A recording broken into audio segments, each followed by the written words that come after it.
Ya, Assalamualaikum warahmatullahi wabarakatuh. Sebelumnya perkenalkan nama saya Raffi Naufal Fitrah dari Prodi D3 Teknik Pertambangan. Pada kesempatan kali ini saya akan mempresentasikan artikel konseptual saya yang berjudul Pertambangan yang Berkelanjutan untuk Mendukung Energi dan Energi Bersih dan Terjangkau. Jadi presentasi kali ini akan membahas bagaimana sektor pertambangan itu berperan dalam mendukung tujuan SDGs 7 sekaligus menghadapi tantangan lingkungan dan sosial. Kemudian latar belakangnya ya dapat kita lihat ada 3 poin. Jadi transisi menuju energi bersih itu seperti baterai listrik, panel surya, dan turbin angin itu sangat bergantung pada mineral yang kritis. Tanpa mineral ini, teknologi energi yang terbarukan itu tidak dapat berfungsi secara optimal. Jadi meskipun energi bersih itu tampak ramah lingkungan, proses penyediaan bahan bakunya itu masih ditopang dengan oleh sektor pertambangan. Jadi permintaan mineral itu meningkat drastis, sehingga aktivitas tambang pun juga meningkat. Namun jika tidak dikelola dengan baik, dampak yang akan ditimbulkan adalah kerusakan lingkungan, pencemaran air, dan konflik sosial. Inilah alasan mengapa pertambangan itu harus dilakukan secara berkelanjutan agar transisi energi ini tidak menimbulkan masalah yang baru. Kemudian dari latar belakang tadi, ada beberapa pertanyaan yang mendasar yang ingin kita jawab. Yang pertama itu adalah bagaimana pertambangan bisa mendukung energi bersih tanpa merusak lingkungan. Yang kedua, apa saja prinsip yang berkelanjutan yang wajib diterapkan. Dan yang terakhir, yang ketiga, bagaimana posisi strategis Indonesia dalam rantai pasok energi masa depan. Kemudian, tujuan penulisan ini untuk memberikan gambaran menyeluruh tentang pertambangan yang berkelanjutan. Kemudian yang kedua, kami ingin juga menunjukkan bagaimana hubungan langsung antara pertambangan dan pencapaian energi bersih.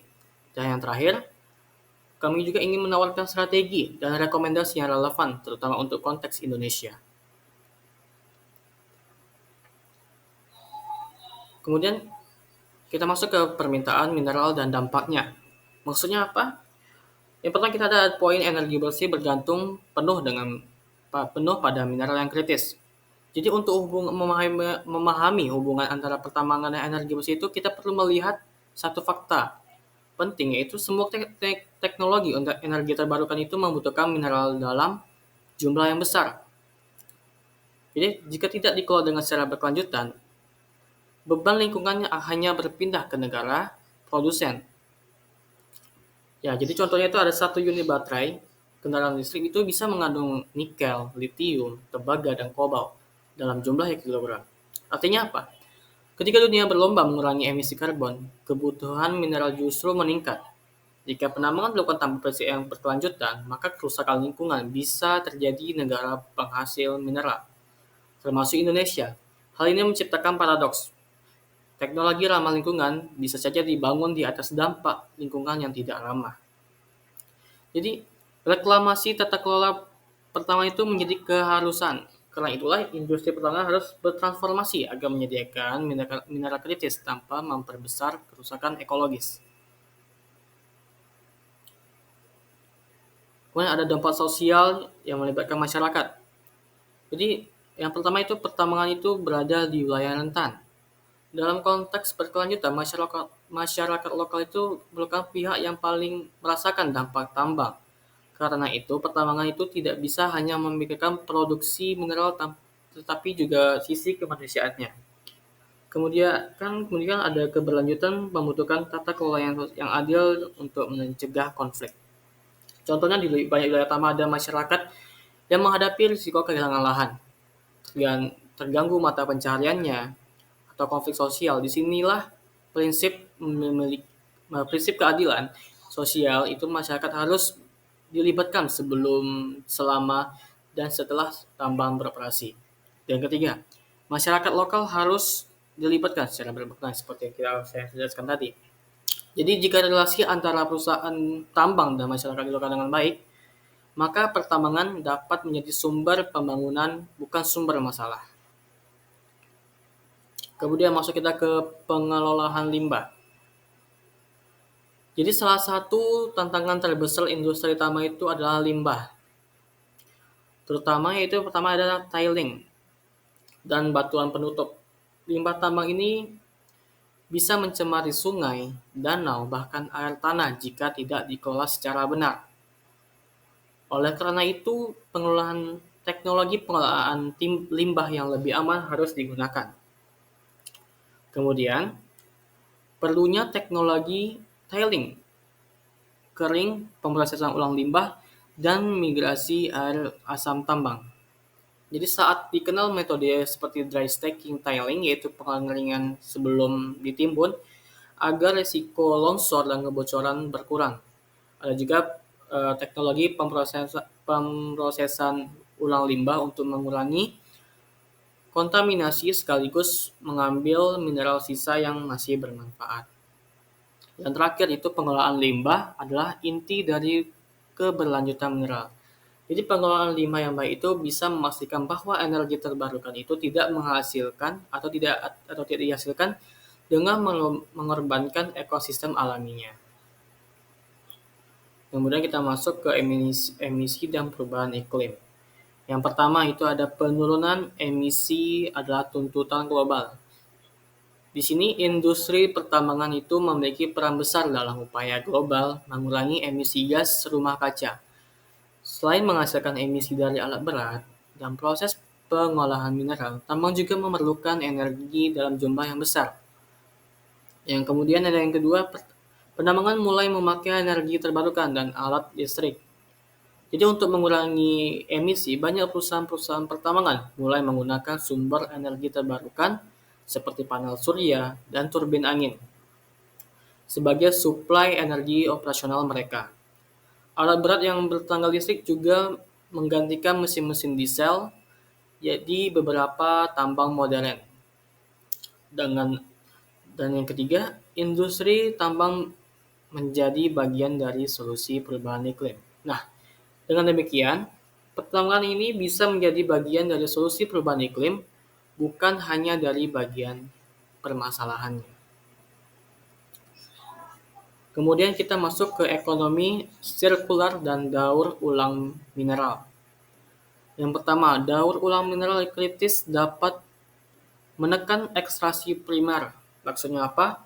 Jadi ekonomi sirkular itu adalah pendekatan yang memaksimalkan penggunaan kembali sumber daya agar tidak cepat menjadi limbah.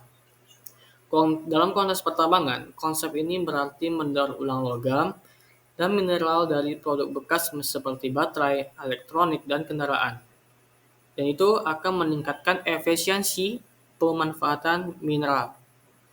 Jadi mengapa penting? Karena daur ulang itu untuk mengurangi kebutuhan ekstraksi mineral baru dari bumi, sekaligus mengurangi limbah elektronik yang semakin meningkat setiap tahunnya. Dan yang ketiga itu dapat memperpanjang umur pasokan energi hijau. Nah, jadi dengan ekonomi sirkular ini, mineral kritis itu dapat digunakan berulang kali, sehingga transisi energi menjadi lebih efisien, hemat sumber daya, dan ramah lingkungan.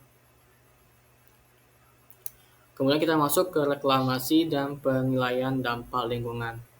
Yang pertama itu reklamasi itu wajib menjadi bahan dan siklus hidup tambang. Jadi setiap operasi tambang itu pasti memiliki dampak terhadap lingkungan. Jadi oleh karena itu, penilaian dampak lingkungan itu atau AMDAL wajib dilakukan sebelum tambang mulai beroperasi. Proses ini memastikan bahwa risiko dapat diidentifikasi dan dikendalikan sejak awal. Selain itu, setelah tambang berhenti beroperasi, lahan harus direklamasi, artinya lingkungan harus dipulihkan kembali untuk fungsi ekologis, ekonomi, maupun sosial.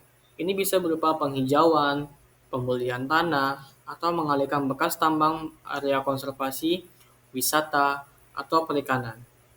Jadi, reklamasi ini adalah bukti bahwa pertambangan itu dapat meninggalkan manfaat bagi generasi berikutnya. Baik, yang terakhir itu ada posisi strategis Indonesia. Jadi yang pertama itu Indonesia memiliki cadangan nikel, tembaga, dan mineral kritis lainnya. Jadi Indonesia itu memiliki cadangan mineral strategis yang sangat penting untuk energi masa depan, terutama nikel, yang merupakan bahan utama baterai kendaraan listrik. Hal ini membuat Indonesia berada pada posisi strategis dalam rantai pasok global. Yang kedua, potensi unggul dalam rantai pasok energi global jika tata kelola diperkuat. Nah, namun jika peluang ini bisa dimaksimalkan jika tata kelola diperkuat, yaitu hilirisasi, peningkatan nilai tambah, serta penegakan standar lingkungan dan sosial akan menentukan bagaimana itu apakah Indonesia hanya bisa menjadi pemasok bahan mentah atau menjadi pemain utama dalam industri energi hijau dunia. Terus yang ketiga, hilirisasi dan standarisasi ESG menjadi kunci daya saing jangka panjang seperti yang saya jelaskan tadi. Ini merupakan adalah momentum penting strategis yang harus dimanfaatkan Indonesia untuk menjadi pusat industri mineral kritis global. Jadi, baik kita masuk ke kesimpulan saran. Yang pertama itu kesimpulannya apa?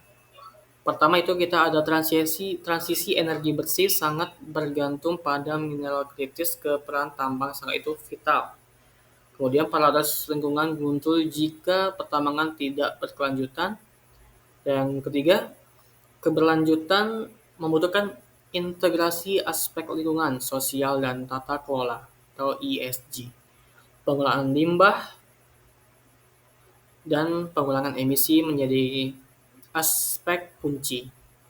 Dan yang terakhir, yang kelima, Indonesia perlu memperkuat tata kelola dan hilirisasi agar mampu bersaing di era energi bersih. Kemudian saran saya, itu pertama perkuat regulasi ESG dan transparansi dalam rantai pasok mineral. Yang kedua, perusahaan tambang harus mengadopsi teknologi rendah karbon dan dry stacking tiling. Dan yang ketiga, masyarakat lokal harus dilibatkan melalui mekanisme konsultasi dan pembagian manfaat.